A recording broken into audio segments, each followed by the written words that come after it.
Hey, it's JJ Virgin, and welcome to the JJ Virgin Lifestyle Show, where I give you the latest cutting-edge intel to help you look, feel, and think better. And today, we're going to be talking about diabetes type 3. Yep, type 3. You probably are going, type 3? I thought there was a 1 and a 2. Turns out that, and we've been talking about this in functional medicine now for a couple of years, it's out in the literature, that Alzheimer's is actually diabetes type 3.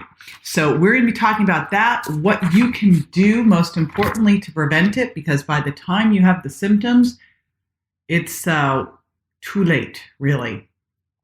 There's always things you can do, but you don't want to get to that point because it's developing all along. And I'm not going to say any more. You're going to hear all of that today with my awesome guest. I have Amy Berger. Amy Berger is a United States Air Force veteran. She's a certified nutrition specialist and a nutritional therapy practitioner, and she specializes in helping people reclaim their health and their vitality through low-carb nutrition, and she has just become obsessed with Alzheimer's disease. It's what she did her master's thesis on, and then she realized, how big of an issue it is. And so she decided to dig into it. So she is the perfect person to talk to about this. She's got a blog at tuitnutrition.com, which is TUIT nutrition.com. And she has a book out, and it's called The Alzheimer's Antidote. The Alzheimer's Antidote. So I am super excited to share Amy Berger with you today. All right, let's do it, Amy Berger. Welcome to the show. I'm so glad you're here with me today. I'm thrilled to be here, JJ. This is going to be great. Well, this is not talked about enough. And this whole idea, people hear about Alzheimer's. I think they think it's something that happens, to other people way later and not to them. My mother-in-law just died of it after a long, awful. It's one of to me, the scariest things that can happen. And I'm just curious, because I know we're going to dig into this and dig into helping people understand that it is diabetes type 3, which is so interesting. But how did you get interested in it? Good question. First, I'm very sorry to hear about your loved one, but then you have a special passion for this. I got interested in this when I first read Gary Taubes' book, Good Calories, Bad Calories. It was the first place I'd ever heard about a connection between insulin, glucose, and Alzheimer's. And I have no family history of this disease, but it was just so fascinating to me. And I filed it away in my mind as something that I wanted to kind of dig into later on. And when I was doing my graduate work in nutrition and I had to pick a thesis topic, I said, what is something that I could research that would be interesting, that hasn't been written about a million times already, and that there would be enough information that I could write a thesis. And I went back to that Alzheimer's stuff, and I was just overwhelmed by the amount of information I found linking this disease to disturbed insulin and glucose signaling. Yeah, and it's so interesting that it just isn't talked about, So obviously one of the big risk factors then is a lot of the risk factors, same risk factors for diabetes, but what are those big risk factors for this? Because this doesn't happen just like type 2 diabetes. People all of a sudden said, "Oh, I got diabetes." I'm like, no, you didn't just get diabetes. Right. I just happen. Right. Yes. It's a contagious disease. You're right. There are many risk factors for this. And there is a genetic risk factor, but that genetic risk factor is, it's not a death sentence. It increases susceptibility in the context of our modern dietary and lifestyle landscape. One of the biggest risk factors, regardless of anything else, regardless of genetics, regardless of family history, is chronic hyperinsulinemia, chronically high insulin levels. And this is true even in people who don't have high blood glucose. So even if their blood glucose is normal or their hemoglobin A1C is normal, those glucose measurements are normal because sky-high insulin is keeping them in check. And nobody's looking for this because, unfortunately, fasting insulin is not part of standard routine blood work. Well, it should be. I always fight with my doctor. So my son with the brain injury, I have battled with them. I always run an insulin too. And it's like half the time I have to go back and get another one because they just drop it off the lab. I'm like, guys, we have to see this. He's got all of this dysregulation going on. Since you talked about numbers or you talked about normals, what I'd love to hear from you is what you consider to be the normal or ideal level, not the normal of everybody because we got a sick population, but what would you look for good hemoglobin A1C, good blood glucose, and good fasting insulins? Good question. It's going to vary a little bit because when you look at a population that's eating a high carb diet, the range of what's considered normal for them is a little different than the range that might be considered normal for someone eating a low carb diet for a long time.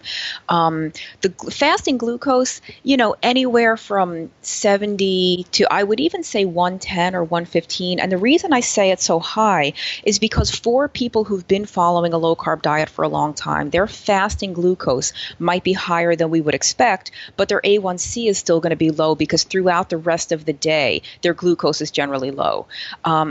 So, they might have a fasting glucose in the 90s or low 100s most of the time, but their A1C is 5.2, or 5.1.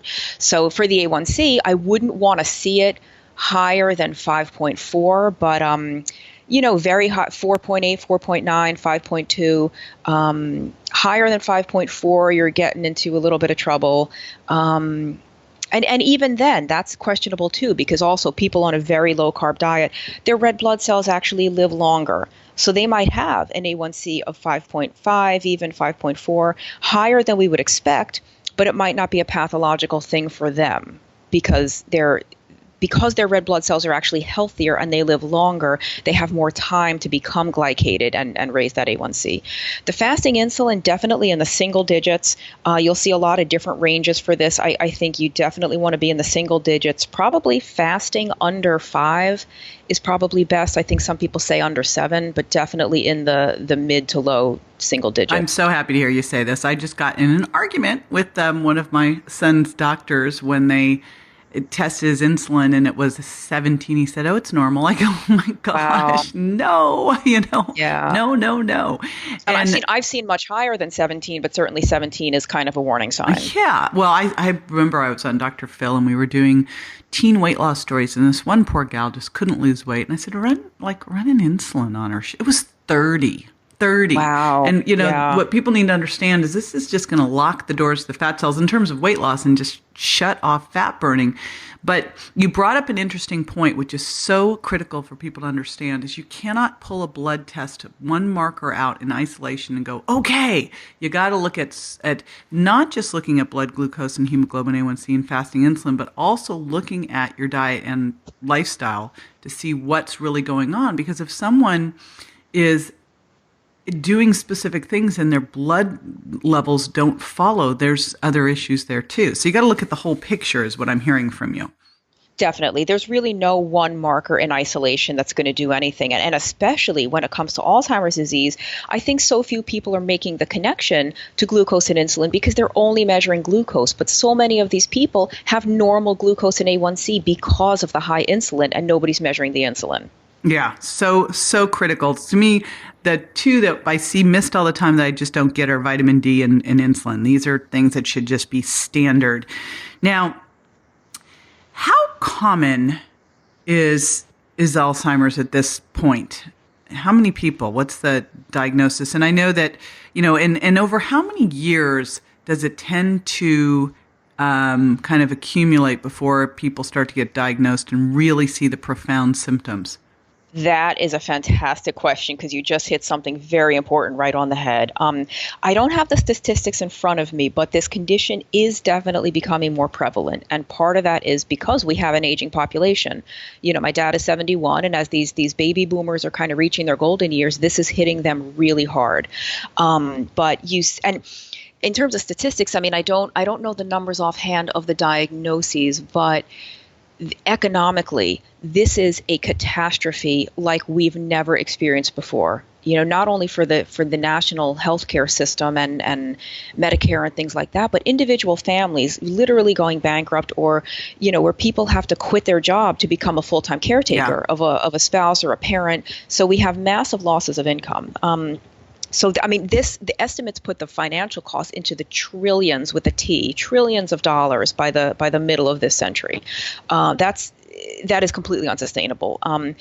The other point that you brought up is fantastic. You said, how long does this disease sort of percolate? How long does this gestate in somebody before it really starts to impact their ability to carry out their daily life? And the answer is years, and in some people, decades. So one of the primary things going wrong in the Alzheimer's brain is that neurons in areas of the brain that are affected lose the ability to harness energy from glucose. They basically starve to death. It's an energy crisis in the brain. They can measure this in people at risk for Alzheimer's in as young as their 30s and 40s. And at that time, these people have no symptoms. They're cognitively normal. They can think fine. They take care of themselves. But the brain is compensating. Yeah, when you're that young. How do you measure for it? Well, it's definitely not something you can do at home and not in the standard doctor's office. I mean, they do this in scientific studies. They run a PET scan where they basically inject you with glucose, and they can measure the rate at which your brain is taking it up and metabolizing it.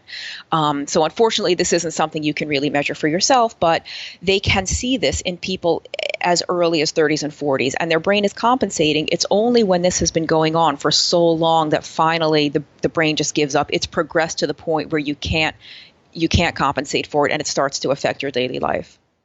And that is not when you want to figure it out. This is not when you wait for symptoms on. And, you talk about the financial devastation. If you just extend the financial devastation of diabetes overall, it is the biggest thing taking us down. And this one is called diabetes type 3. And it's like we'll hear that us in more of the functional medicine space, but outside of that, you just don't hear it. You don't. It's starting to come a little bit into the mainstream, but even so, they say, type 3 diabetes, and there's, an increasing recognition that there are blood sugar abnormalities associated with this disease, but nobody is taking that a step further and saying, okay, if that's the case, we can totally control this. And I don't want to oversimplify. I don't want to say that we can completely reverse this and there's any miracle cure for it. It's very complex. But at the very least, knowing that insulin resistance of the brain and a fuel crisis with glucose in the brain is happening, that should point us towards certain interventions. So what sort of interventions? Because the medications have been pretty much a fail. So what can they do?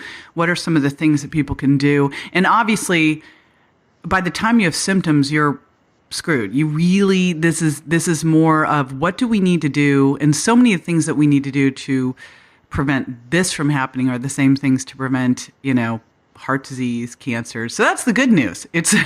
But what are the top things that you see that can prevent this from happening? Assuming we can prevent it, we are kind of this science is in its infancy, so I don't want to overpromise, but scientific literature and just the mechanisms at work suggest that managing your blood glucose and insulin levels over the long term is really the most important thing you can do. And whether or not that requires a low carb diet is debatable. I think many people are very carbohydrate intolerant, and we do best on a carb diet. Other people can handle higher amounts of whether it's sweet potatoes and beets or, lentils and chickpeas. I don't think anyone is well suited to eat Pop-Tarts and sugary cereals, but generally speaking, managing blood glucose and insulin is really the most powerful thing you can possibly do. And then other than that, get good quality sleep, physical activity to the extent that you can. Basically anything that helps improve or maintain insulin sensitivity is really key for this. Yeah, so I always teach people to do the trifecta. I'm going to go way more strong here. It's like for the majority of people, they do not do well on a higher carb diet. There's a very small genotype that does. For the majority of people, that's not you. It's just like, how there's those short sleepers out there that need very little sleep. That's not us. I mean, it's right. just, and we're not the grandfather that smoked and, Yeah, we're not George Burns. All right. So we're just not George Burns. And, the majority of people are going to do better with clean protein.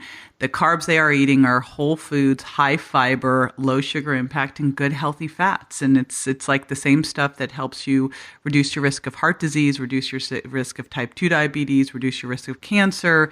Guess what? It does this here too.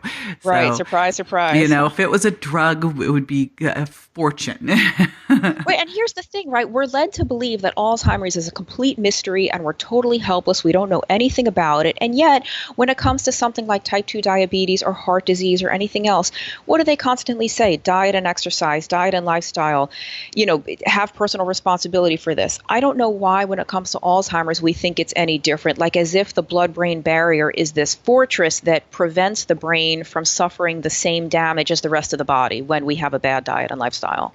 It's just, it's that, it's the one organ that we don't really look at and measure like the others. So I think it's just all still so mysterious. Right. But, having a son with a traumatic brain injury who I've been working with to come out of that, and watching a mother-in-law have this, and some other friends. Again, you said a very important thing. This doesn't just impact the person, it impacts the family. It is a devastating disease, and so much of it can be prevented with just basic diet and lifestyle. And I think that's the key takeaway. So I want to throw a curveball question at you. This is just regarding you, Amy. What's the one thing you do every day that makes the biggest difference in your life? Other than sticking to a good low-carb diet, I find for my mental health and probably my physical health, getting outdoors. I have to have fresh air. I have to get outside. Even if it's not sunny, I have to have daylight. It does me so much good. And I know if there's 2 or 3 days in a row where I don't get a long walk outside, I start to get angry and antsy. We don't want angry Amy. No, nobody does. All right.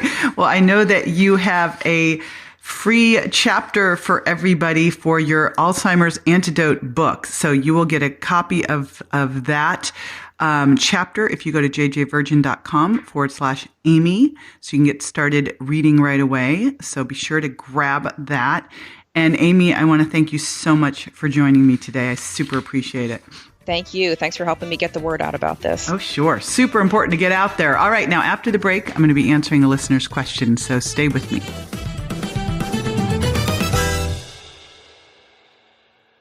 Want a better quality of sleep while also calming your brain? Now, there's a great tasting way to do it. JJ Virgin's lemon-flavored sleep candy contains amino acids and nutrients to help you naturally fall asleep with ease. This gluten-free, non-GMO, dairy-free sleep assistant also helps you stay asleep so you feel rejuvenated and more relaxed. So if you want to get a better night's sleep, visit www.jjvirgin.com/products and try JJ Sleep Candy.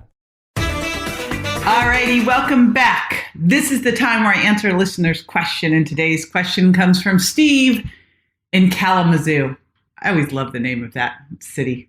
All right, so Steve from Kalamazoo, I can say that, asks, JJ, I know that you are not a fan of snacking, but hypothetically, if one did need a snack, what should they have? You sound like one of my kids when they ask a question, Steve. Hypothetically, Mom, if I were to fail school.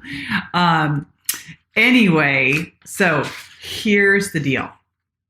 I still believe that we should always carry emergency snacks with us. And sometimes, you know how I feel. I want you to eat breakfast, lunch, dinner, and then close the kitchen. And ideally, when you're eating from the trifecta of clean, lean proteins, healthy fat, and high fiber, low sugar impact, more on the whole types of foods like butternut squash, things like that, you should be able to go longer in between meals. And of course, you're drinking a lot of water and maybe some ice cream tea in between meals, because so often we're not hungry or thirsty. But sometimes you'll go too long in between meals. You're out, things come up. And that's where I really think the most important thing you can do is always keep emergency food with you. Now, cheap, shameless plug, but it is my podcast.